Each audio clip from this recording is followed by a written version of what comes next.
Hello and welcome to the fourth and final instructional video of this web quest. We're going to talk a little bit more about multi-level lists, but we're going to talk about how we can link them to our headings. So if you can see in this recipe, there are some headings. For example, ingredients is heading number 1. If we want to number them, we can just type there 1 point and then ingredients, and then underneath we can type 1.1 crusts, but that takes up way too much time and it isn't even that viable, since if there were to change something to our text, it wouldn't change with it. The thing is that there is an easier way. The easiest way is to use multi-level lists, of course.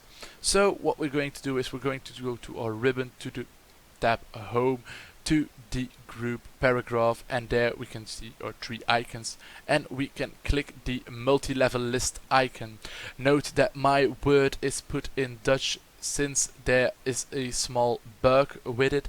Should you be using an English word but should there still appear kop 1 next to your numbers, then you have this bug as well, and then you have to change the language of your word. Please notify your teacher then. Thank you very much. But we can continue and we can take a look at our library, and in the first three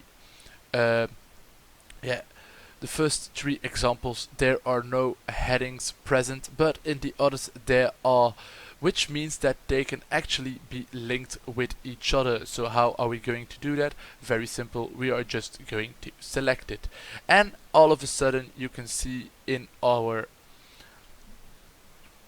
document that all of our headers have gotten a numeral.